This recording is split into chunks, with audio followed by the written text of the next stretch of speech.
बोलो भारत माता की। ಈ ಒಂದು ಸಮಾರಂಭದ ವೇದಿಕೆ ಮೇಲೆ ಆಸೀನರಾಗಿರ್ತಕ್ಕಂಥ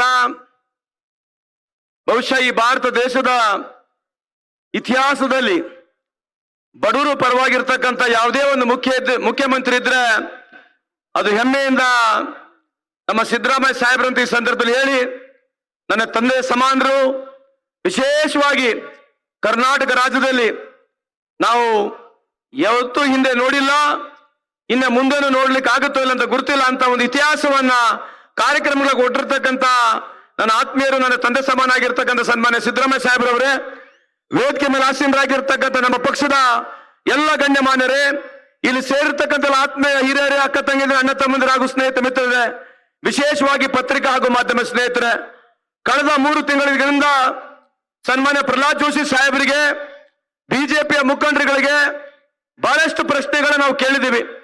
ಇಲ್ಲಿವರೆಗೆ ಪ್ರಹ್ಲಾದ್ ಜೋಶಿ ಸಾಹೇಬರು ಆಗ್ಲಿ ಅಥವಾ ಬಿಜೆಪಿಯ ಮುಖಂಡರುಗಳು ಯಾವುದೇ ನಮ್ಮ ಪ್ರಶ್ನೆಗಳಿಗೆ ಉತ್ತರವನ್ನು ಕೊಡ್ತಾ ಇಲ್ಲ. ನಾವು ಪ್ರಶ್ನೆ ಬಹಳ ಕೇಳಿದ್ವಿ. ಯಾವ ನರೇಂದ್ರ ಮೋದಿ ಸಾಹೇಬರು ನನಗೆ ಕೇವಲ 100 ದಿನ ಕಾಲಾವಕಾಶವನ್ನು ಕೊಡಿ, ಹೊರದೇಶಿರ್ತಕ್ಕಂಥ ಕಪ್ಪಣ್ಣನ ತಂದು ಇಡೀ ಭಾರತೀಯರ ಬಡವರ ಅಕೌಂಟ್ಗೆ 15 ಲಕ್ಷ ರೂಪಾಯಿ ಕೊಡ್ತೀವಿ ಅಂತ ಹೇಳಿದ್ರು. ಅದ್ರ ಬಗ್ಗೆ ಇವತ್ತು ಮಾತನಾಡ್ತಾ ಇಲ್ಲ. ನನಗೆ ಅವಕಾಶ ಕೊಟ್ರೆ ವರ್ಷಕ್ಕೆ 2 ಕೋಟಿ ಯುವಕರಿಗೆ ಕೆಲಸ ಕೊಡ್ತೀನಿ, 10 ವರ್ಷಕ್ಕೆ 20 ಕೋಟಿ ಯುವಕರಿಗೆ ಕೆಲಸ ಕೊಡ್ತೀವಿ ಅಂತ ಹೇಳಿರ್ತಕ್ಕಂಥ ಸನ್ಮಾನ್ಯ ನರೇಂದ್ರ ಮೋದಿ ಸಾಹೇಬರು, ಬಿಜೆಪಿಯವರು ಅದ್ರ ಬಗ್ಗೆ ಮಾತನಾಡ್ತಾ ಇಲ್ಲ. ವಿಶೇಷವಾಗಿ ಅಧಿಕಾರಕ್ಕೆ ಬಂದ್ರೆ ರೈತರು ಸಾಲ ಮನ್ನಾವನ್ನು ಮಾಡ್ತೀವಿ ಅಂತ ಹೇಳಿರ್ತಕ್ಕಂಥ ನರೇಂದ್ರ ಮೋದಿ ಸಾಹೇಬರು ಅದ್ರ ಬಗ್ಗೆ ಮಾತನಾಡ್ತಾ ಇಲ್ಲ. ಅಧಿಕಾರಕ್ಕೆ ಬಂದ್ರೆ ಇಡೀ ದೇಶದಲ್ಲಿರ್ತಕ್ಕಂಥ ಎಲ್ಲ ನದಿಗಳನ್ನ ಜೋಡಣೆ ಮಾಡ್ತೀವಿ ಅಂತ ಹೇಳಿರ್ತಕ್ಕಂಥ ನರೇಂದ್ರ ಮೋದಿ ಸಾಹೇಬರು ಮಾತನಾಡ್ತಾ ಇಲ್ಲ. ವಿಶೇಷವಾಗಿ ರೈತರ ಆದಾಯವನ್ನ ದುಪ್ಪಟ್ಟು ಮಾಡ್ತೀವಿ ಅಂತ ಹೇಳಿರ್ತಕ್ಕಂಥ ನರೇಂದ್ರ ಮೋದಿ ಸಾಹೇಬರು ಅದ್ರ ಬಗ್ಗೆ ಮಾತನಾಡ್ತಾ ಇಲ್ಲ. ಬುಲೆಟ್ ಟ್ರೈನು ಅದ್ರ ಬಗ್ಗೆನೂ ಮಾತನಾಡ್ತಾ ಇಲ್ಲ. ಇವತ್ತು ಮಾತನಾಡ್ತಕ್ಕಂಥದ್ದು ಮುಸಲ್ಮಾನ, ಪಾಕಿಸ್ತಾನ, ಅಫ್ಘಾನಿಸ್ತಾನ, ರಾಮ ಮಂದಿರ ಬಗ್ಗೆ ಮಾತನಾಡ್ತಾ ಇದ್ದಾರೆ. ಕಳೆದ 10 ವರ್ಷದಲ್ಲಿ ಹೇಳಿರ್ತಕ್ಕಂಥ ಸುಳ್ಳು ಇವತ್ತು ಇಡೀ ವಿಶ್ವ ನೋಡ್ತಕ್ಕಂಥ ಒಂದು ಕೆಲಸ ಏನೇ ಮಾಡಿದ್ರೆ, ಸನ್ಮಾನ್ಯ ಮನಮೋಹನ್ ಸಿಂಗ್ ಸಾಹೇಬರು ಅವರ ಅವಧಿಯಲ್ಲಿ 117 ಪ್ರೆಸ್ ಮೀಟ್ ಮಾಡಿದ್ರು. ಇಡೀ ಪ್ರಪಂಚದಲ್ಲಿ ಯಾವುದೇ ಒಬ್ಬ ಪ್ರಧಾನಮಂತ್ರಿ 10 ವರ್ಷದಲ್ಲಿ ಒಂದು ಪ್ರೆಸ್ ಮೀಟ್ ಮಾಡಲಾರತಕ್ಕಂಥ ಯಾವುದೇ ಪ್ರಧಾನಮಂತ್ರಿ ಇದ್ರೆ ಅದು ನಮ್ಮ ನರೇಂದ್ರ ಮೋದಿ ಸಾಹೇಬ್ರಂತ ಈ ಸಂದರ್ಭಕ್ಕೆ ಕೇಳಲಿಕ್ಕೆ ಇಚ್ಛೆ ಬಯಸ್ತೇನೆ. ನಾನು ಚಾಲೆಂಜ್ ಅನ್ನು ಮಾಡ್ತೀನಿ ಬಿಜೆಪಿ ಅವರಿಗೆ, ನರೇಂದ್ರ ಮೋದಿ ಸಾಹೇಬರಿಗೆ ಮನವಿಯನ್ನು ಮಾಡ್ಕೊಳ್ತೀನಿ. ನೀವು ಇಡೀ ವಿಶ್ವಗುರು ಆಗಿದ್ರೆ, ಇಡೀ ದೇಶವನ್ನು ಆರ್ಥಿಕ ಪರಿಸ್ಥಿತಿಯಿಂದ ಬಡತನವನ್ನು ನೀವು ನಿರ್ಮೂಲನೆ ಮಾಡಿದ್ರೆ, ನೀವು ಮಾಧ್ಯಮ ಮುಖಾಂತರ ಓಟ್ ಕೇಳಬೇಡಿ. ನೀವು ಮಾಧ್ಯಮ ಮುಖಾಂತರ ಓಟ್ ಕೇಳಲಿಕ್ಕೆ ಹೋಗ್ಬೇಡಿ. ಯಾಕೆ ಇಷ್ಟು ಪಬ್ಲಿಸಿಟಿ ಬೇಕು ನಿಮಗೆ? ಯಾಕೆ ನಿಮಗೆ ಇಷ್ಟು ಪಬ್ಲಿಸಿಟಿ ಬೇಕು? ನೀವು ಕೆಲಸವನ್ನು ಮಾಡಿದ್ರೆ, ಬಡತನವನ್ನು ನಿರ್ಮೂಲನೆ ಮಾಡಿದ್ರೆ ನೀವು ಇಷ್ಟು ಪಬ್ಲಿಸಿಟಿ ಮಾಡ್ತಕ್ಕಂಥ ಅವಶ್ಯಕತೆ ಇಲ್ಲ. ನರೇಂದ್ರ ಮೋದಿ ಸಾಹೇಬ್ರೆ, ದಯಮಾಡಿ ಸುಳ್ಳು ಹೇಳತಕ್ಕಂಥ ನಿಂದಿರಿಸಿ. ಮೋದಿಜಿ झूठ मत बोलो, खुदा के पास जाना है, ना हाथी है ना घोड़ा है, वो पैदल ही जाना है. ಈ ಸಂದರ್ಭಕ್ಕೆ ಕೇಳಲಿಕ್ಕೆ ಇಚ್ಛೆ ಬಯಸ್ತೇನೆ. ಯಾವ ನರೇಂದ್ರ ಮೋದಿ ಬಿಜೆಪಿ ಅವರು ಕಳೆದ 70 ವರ್ಷದಿಂದ ಕಾಂಗ್ರೆಸ್ ಏನ್ ಮಾಡಿದೆ ಅಂತ ಕೇಳ್ತಾ ಇದ್ದಾರೆ. 1940 ಮಾಡಿರೋ ಅಂಬೇಡ್ಕರ್ ಅವರು 2 ವರ್ಷದ 11 ತಿಂಗಳ 17 ದಿನ ತೋಗಡಿ ದೇಶದ ಸಂವಿಧಾನವನ್ನು ಬರೆದ್ವಿ. 1950 ಇಸ್ವಿನಲ್ಲಿ ಸಂವಿಧಾನ ಈ ದೇಶದಲ್ಲಿ ಲಾಗು ಆಯಿತು. ಅವತ್ತು ಈ ದೇಶದ ಪ್ರಧಾನಮಂತ್ರಿ ವಿಶ್ವಗುರು ಆಗಿರ್ತಕ್ಕಂಥ ನರೇಂದ್ರ ಮೋದಿ ಅವರು ಜನ್ಮ ತಗೊಂಡ್ರು. ಪ್ರಧಾನಮಂತ್ರಿ ನರೇಂದ್ರ ಮೋದಿ 15 ವರ್ಷ 1965 ಇಸ್ವಿಯಲ್ಲಿ ನೆಹರು ಅವರು ಮೊದಲನೇ 5 ಇಯರ್ ಪ್ಲಾನ್, 2 ಫ್ಲೈಯರ್ ಪ್ಲಾನ್, 3ನೇ 5 ಇಯರ್ ಪ್ಲಾನ್ ಮುಗಿಸಿ ಬಾಕರನಂಗಲ್, ಹರಿಕೋಡು, ಇವತ್ತು ಕೃಷ್ಣ ಸಾಗರ ಹೈಡ್ರೋ ಪ್ರಾಜೆಕ್ಟ್ ಮಾಡಿ ಸುಮಾರು 777 ಡ್ಯಾಮ್ ಅನ್ನು ಕಟ್ಟಿರ್ತಕ್ಕಂಥದ್ದು. ಯಾವ ನರೇಂದ್ರ ಮೋದಿ 19 ವರ್ಷ ಆಯಿತು, ಶ್ರೀಮತಿ ಇಂದಿರಾ ಗಾಂಧಿ ಅವರು ಬ್ಯಾಂಕ್ ರಾಷ್ಟ್ರೀಕರಣ ಮಾಡಿದ್ರು.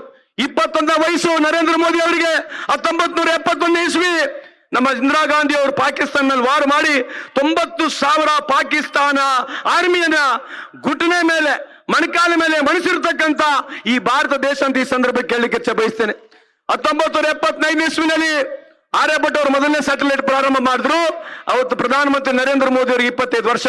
84ನೇ ಇಸ್ವಿ 34 ವಯಸ್ಸು ನರೇಂದ್ರ ಮೋದಿ ಅವರಿಗೆ ಆಪರೇಷನ್ ಮೆಗಾದೂತ್ ಅಂತ ಮಾಡಿ ಸುಮಾರು 6,400 ಮೀಟರ್ ಮೇಲೆ ಇವತ್ತಿರ್ತಕ್ಕಂಥ ಓಡಿನಲ್ಲಿ ಹೈಯೆಸ್ಟ್ ಟೆರೆನ್ ನಲ್ಲಿ ಯಾವುದೇ ಒಂದು ವಾರ್ ಆಗಿದ್ರೆ ಅದು ನಮ್ಮ ಭಾರತ ದೇಶದ ಸೈನಿಕರು ಮಾಡಿದ್ರು.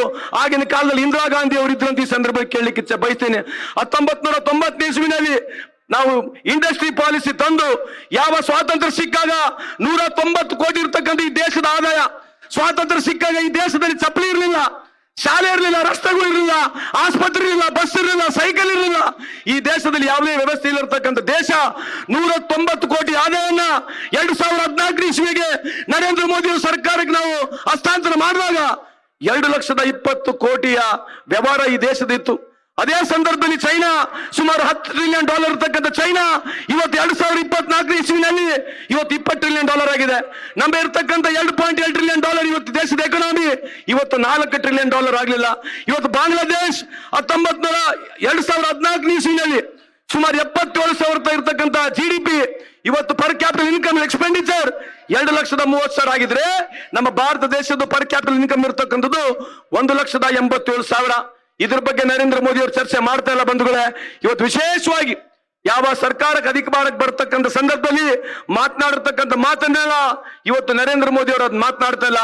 ಇವತ್ತು ಮಾತನಾಡ್ತಕ್ಕಂಥ ಮಾತು ಅವ್ನು ಕೇಳ್ತಾ ಇದ್ರೆ ಇವತ್ತು ನಿಜಕ್ಕೂ ಈ ದೇಶದ ಪ್ರಧಾನಮಂತ್ರಿ ಈ ಮಟ್ಟದ ಮಾತುಗಳನ್ನ ಮಾತನಾಡಬಾರ್ದಂತ ಈ ಸಂದರ್ಭಕ್ಕೆ ಕೇಳಲಿಕ್ಕೆ ಇಚ್ಛೆ ಬಯಸ್ತೇನೆ. ಬಿಜೆಪಿ ಅವರು ಕೇಳ್ತಾ ಇದೀವಿ, ಯಾವ 2014 ಇಸ್ವಿನಲ್ಲಿ 1 ತೊಲೆ ಬಂಗಾರ 27,000 ಇತ್ತು. ಈ ದೇಶದ 2014 ಇಸ್ವಿನಲ್ಲಿ 1 ತೊಲೆ ಬಂಗಾರ 27,000 ಇತ್ತು. ಇವತ್ತು 73,000 ಇದೆ. 140 ರೂಪಾಯಿ ಇರ್ತಕ್ಕಂಥ ಟೀ ಪೌಡರ್ ಇವತ್ತು 280 ರೂಪಾಯಿ ಇದೆ. 30 ರೂಪಾಯಿ ಇರ್ತಕ್ಕಂಥ ಹಾಲು 54 ರೂಪಾಯಿ ಇದೆ. 400 ರೂಪಾಯಿ ಇರ್ತಕ್ಕಂಥ ಗ್ಯಾಸ್ ಸಿಲಿಂಡರ್ ಇವತ್ತು 1,200 ರೂಪಾಯಿ ಇದೆ. ಎಲ್ಲ ಬೀಜ ಗೊಬ್ಬರ ಯಾವುದೇ ಒಂದು ನೀವು ತೊಗೊಳ್ಳಿ, ದಿನಸಿ ಸಾಮಾನುಗಳನ್ನ ತಗೊಳ್ಳಿ, 200 ಪಟ್ಟಷ್ಟು ಜಾಸ್ತಿ ಆಗಿರ್ತಕ್ಕಂಥದ್ದು. ಇವತ್ತು ನರೇಂದ್ರ ಮೋದಿ ಅವರಾಗಿರ್ಲಿ, ಬಿಜೆಪಿ ಅವರು ಅದ್ರ ಬಗ್ಗೆ ಮಾತನಾಡ್ತಾ ಇಲ್ಲ. ಇವತ್ತು ಚೈನಾ ಸುಮಾರು 4,000 ಸ್ಕ್ವೇರ್ ಕಿಲೋಮೀಟರ್ ಒಳಗಡೆ ಬಂದಿದೆ. ಅದ್ರ ಬಗ್ಗೆ ನರೇಂದ್ರ ಮೋದಿ ಅವರಾಗಿರ್ಲಿ, ಬಿಜೆಪಿ ಅವರು ಮಾತನಾಡ್ತಾ ಇಲ್ಲ ಬಂಧುಗಳೇ. ಇವತ್ತು ವಿಶೇಷವಾಗಿ ನಾವು ಇವತ್ತು ನಮ್ಮ ಸರ್ಕಾರ ಅವಧಿಯಲ್ಲಿ ಮನಮೋಹನ್ ಸಿಂಗ್ ಅವರ ಸರ್ಕಾರ ವಿಶೇಷವಾಗಿ ಇವತ್ತು ಎರಡು ಬಹಳ ಈ ದೇಶ ವಿಶೇಷವಾಗಿ ನರೇಂದ್ರ ಮೋದಿ ಅವರು ಕಳೆದ 10 ವರ್ಷದಲ್ಲಿ 2 ದೊಡ್ಡ ಸಾಧನೆಯನ್ನು ಮಾಡಿದ್ದಾರೆ. ನೀತಿ ಆಯೋಗದ ರಿಪೋರ್ಟ್ ಪ್ರಕಾರ ಇಡೀ ಪ್ರಪಂಚದಲ್ಲಿ ಭಾರತ ದೇಶ ಇನ್ವೆನ್ಷನ್ ನಲ್ಲಿ ಆಗಿರ್ಲಿ, ರಿಸರ್ಚ್ ನಲ್ಲಿ ಆಗಿರ್ಲಿ 0 ದುಡ್ಡು ಖರ್ಚು ಮಾಡಿದ್ದಾರೆ.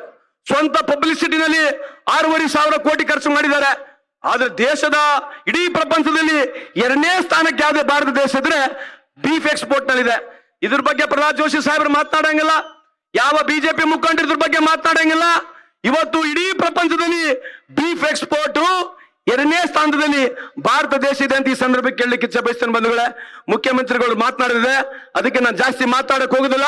ಇವತ್ತು ಕಳೆದ 10 ವರ್ಷದ ಅವಧಿಯಲ್ಲಿ 16 ಲಕ್ಷ ಕೋಟಿ ಉದ್ಯಮಿದಾರ ಸಾಲ ಮನ್ನಾ ಮಾಡಿದ್ದಾರೆ.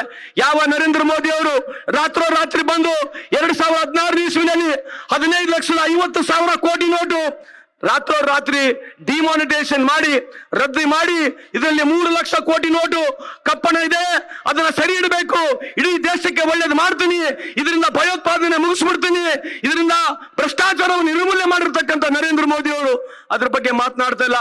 ಮೊನ್ನೆ ತಾನೇ ಸುಪ್ರೀಂ ಕೋರ್ಟ್ ಕೇಳ್ತಾ ಇದೆ, 3 ಲಕ್ಷ ಕೋಟಿ ನೋಟ್ ವಾಪಸ್ ಹೋಗಿದೆ, ಅದ್ರ ಇನ್ಕಮ್ ಟ್ಯಾಕ್ಸ್ ಯಾರು ಕಟ್ಟಬೇಕಾಗಿತ್ತು? 3 ಲಕ್ಷ ಕೋಟಿ ಕಪ್ಪಣ ಇವತ್ತು ವಾಪಸ್ ಸಿಸ್ಟಮ್ಗೆ ಹೋಗಿ ಉದ್ಯಮಿದಾರರಾಗಿದೆ, ಯಾರು ರೈತರಿಗೆ ಅನುಕೂಲ ಆಗಿಲ್ಲ. 16% ಇರ್ತಕ್ಕಂಥ ಬಡ್ಡಿನಲ್ಲಿ ಕೊಡ್ತಕ್ಕಂಥ ಉದ್ಯಮಿದಾರರಿಗೆ 12% ಇಲ್ಲಿ ಬಡ್ಡಿ ಸಿಗ್ತಾ ಇದೆ. 15,50,000 ಕೋಟಿ ನೋಟ್ ಬ್ಯಾಂಕಿಗೆ ಹೋಯ್ತು. ರೈತರಿಗೆ, ಬಡವರಿಗೆ, ಕೂಲಿ ಕಾರ್ಮಿಕರಿಗೆ, ರೈತರ ಮಕ್ಕಳಿಗೆ ₹1 ಬಡ್ಡಿನೂ ನಮಗೆ ಸಾಲ ಸಿಗ್ತಾ ಇಲ್ಲ ಬಂಧುಗಳೇ. ಅದು ಮನಗಂಡಿರ್ತಕ್ಕಂಥ ನಮ್ಮ ಮುಖ್ಯಮಂತ್ರಿ ಅವರು ಇಡೀ ಭಾರತ ದೇಶದಲ್ಲಿ 3 ಲಕ್ಷವರೆಗೆ 2013-18ವರೆಗೆ ಬಡ್ಡಿ ರಹಿತ ಸಾಲ, ಪುನಃ ನಮ್ಮ ಸರ್ಕಾರ ಬಂದ ತಕ್ಷಣ 5 ಲಕ್ಷವರೆಗೆ ಬಡ್ಡಿ ರಹಿತ ಸಾಲವನ್ನು ಪ್ರಾರಂಭ ಇಡೀ ಭಾರತ ದೇಶದಲ್ಲಿ ಯಾರೇ ಮಾಡಿದ್ರೆ ಅದು ಹೆಮ್ಮೆಯಿಂದ ನಮ್ಮ ಸಿದ್ದರಾಮಯ್ಯ ಅಂತ ಈ ಸಂದರ್ಭಕ್ಕೆ ಕೇಳಲಿಕ್ಕೆ ಇಚ್ಛೆ ಬಯಸ್ತೇನೆ. ಕೇಂದ್ರದಲ್ಲಿ 72,000 ಕೋಟಿ ಸಾಲ ಮನ್ನಾ ಮಾಡಿದ್ವಿ, ರಾಜ್ಯದಲ್ಲಿ ಸನ್ಮಾನ್ಯ ಮುಖ್ಯಮಂತ್ರಿ ಅವರು 8,500 ಕೋಟಿ ಸಾಲ ಮನ್ನಾ ಮಾಡಿದ್ರು. ಹಂಗಾಗಿ ಇನ್ನ ಸಮಯದ ಅಭಾವದ ನಾನು ಜಾಸ್ತಿ ಮಾತನಾಡಕ್ ಹೋಗುದಿಲ್ಲ. ದಯಮಾಡಿ ವಿನೋದ್ ಶೆಟ್ಟಿ ಅವರು ಒಬ್ಬರು ಯುವಕರಿದ್ದಾರೆ, ನಿಮ್ಮಲ್ಲಿ ಕಳಕಳಿಯ ಮನವಿಯನ್ನು ಮಾಡಿ ಕೇಳ್ತೀವಿ. ಕಳೆದ 10 ತಿಂಗಳಿಂದ ನಮ್ಮ ಸರ್ಕಾರದ ಯೋಜನೆಗಳು, ವಿಶೇಷವಾಗಿ ಈ 5 ಕಾರ್ಯಕ್ರಮ, ಅದರ ಜೊತೆಗೆ ಇಂದಿರಾ ಗಾಂಧಿ ಅವರು ಮಾಡಿರ್ತಕ್ಕಂಥ ಕಾರ್ಯಕ್ರಮ, ವಿಧವಾ ವೇತನ ಆಗಿರ್ಬೋದು, ಅಂಗವಿಕಲರ ಮಾಸಾಸನ ಆಗಿರ್ಬೋದು, ನಿಮಗೆ ಸಂದೇಶ ಸುರಕ್ಷಾ ಆಗಿರ್ಬೋದು. ಸಂದೇಶ ಸುರಕ್ಷಾ 65 ವರ್ಷ ಮೇಲ್ಗಡೆ ಇದ್ರೆ 1,200 ರೂಪಾಯಿ ಗಂಡಿಗೆ 1,200 ರೂಪಾಯಿ ಹೆಣ್ಣಿಗೆ ಸಿಗುತ್ತೆ. ವಿಧವಾ ವೇತನ 800 ರೂಪಾಯಿ ಸಿಗುತ್ತೆ. ಸಂದೇಶ ಸುರಕ್ಷಾ 60ರಿಂದ 65 ಒಳಗಡೆ ಇದ್ರೆ 800 ರೂಪಾಯಿ ಸಿಗುತ್ತೆ. ಅಂಗವಿಕಲರ ಮಾಸಾಸನ 14,000 ರೂಪಾಯಿ ಸಿಗುತ್ತೆ.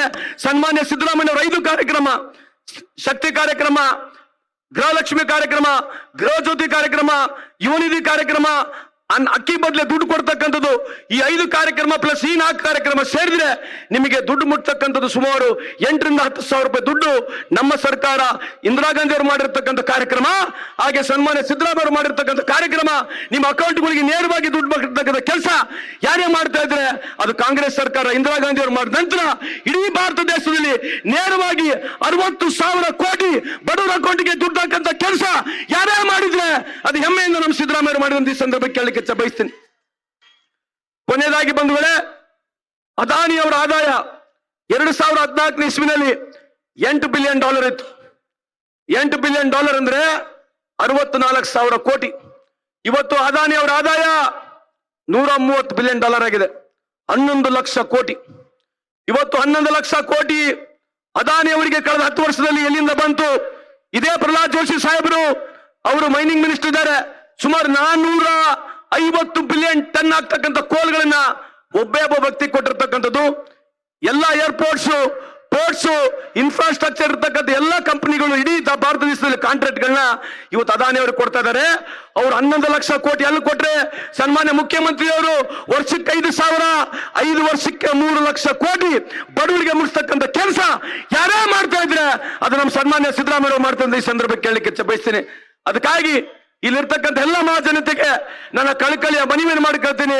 ವಿನೋದ ಶೆಟ್ಟಿ ಅವರು ಯುವಕರಿದ್ದಾರೆ, ಇವತ್ತು ನಾನು ಅವ್ರ ಜೊತೆಗೆ ಇದ್ದೀನಿ.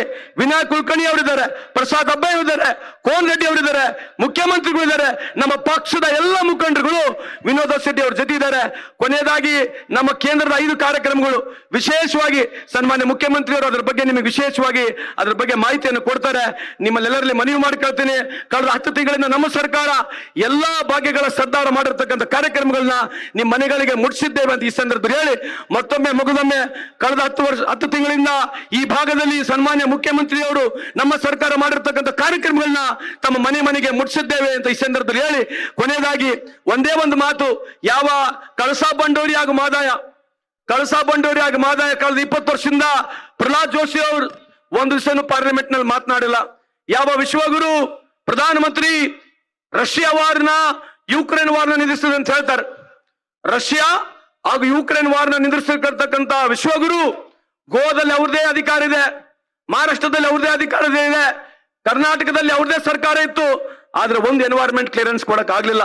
ಇವತ್ತು ಸನ್ಮಾನ್ಯ ಮುಖ್ಯಮಂತ್ರಿ ಅವರ ಅಧಿಕಾರ ಬಂದ ತಕ್ಷಣ ನಾವು ಟೆಂಡರ್ ಅನ್ನು ಕರೆದಿದ್ದೇವೆ. ನಾಳೆ ನೀವು ಎನ್ವೈರನ್ಮೆಂಟ್ ಕ್ಲಿಯರೆನ್ಸ್ ಕೊಟ್ರೆ ಕಳಸಾ ಬಂಡೂರಿ ಕಾರ್ಯಕ್ರಮನ ಚಾಚು ತಪ್ಪದೆ ನಾವು ಮಾಡ್ತೀವಿ ಅಂತ ಈ ಸಂದರ್ಭಕ್ಕೆ ಕೇಳಲಿಕ್ಕೆ ಬಯಸ್ತೇನೆ. ಅದಕ್ಕಾಗಿ ಇಲ್ಲಿ ಸೇರಿರ್ತಕ್ಕಂಥ ಮಹಾಜನತೆಯಲ್ಲಿ ಕಳಕಳಿಯ ಮನವಿ ಮಾಡ್ಕೊಳ್ತೀನಿ. ದಯವಿಟ್ಟು ಮುಂದೆ ಬರ್ತಕ್ಕಂಥ ದಿನಗಳಲ್ಲಿ ಎಲ್ಲರೂ ದಯಮಾಡಿ ಎಲ್ಲರೂ ಕೈ ಎತ್ತರಿ. ಮೇ 7ನೇ ತಾರೀಕು ಬರ್ತಕ್ಕಂಥ ಚುನಾವಣೆಯಲ್ಲಿ ಕಾಂಗ್ರೆಸ್ ಪಕ್ಷದ ಅಭ್ಯರ್ಥಿ ಆಗಿರ್ತಕ್ಕಂಥ ವಿನೋದ ಶೆಟ್ಟಿಗೆ ತಾವೆಲ್ಲ ಆಶೀರ್ವಾದ ಮಾಡ್ಬೇಕಂತ ತಮ್ಮಲ್ಲಿ ಕಳಕಳಿಯ ಮನವಿಯನ್ನು ಮಾಡ್ಕೊಂತ 2 ಮಾತನ್ನು ಮುಗಿಸ್ತೀನಿ. ಜೈ ಹಿಂದ್, ಜೈ ಕರ್ನಾಟಕ, ಜೈ ಕಾಂಗ್ರೆಸ್, ಜೈ ಸಿದ್ದರಾಮಯ್ಯ. ನ್ಯೂಸ್ ಫಸ್ಟ್, ನಿರ್ಭೀತಿಯಿಂದ ನಿಮ್ಮ ಪರವಾಗಿ.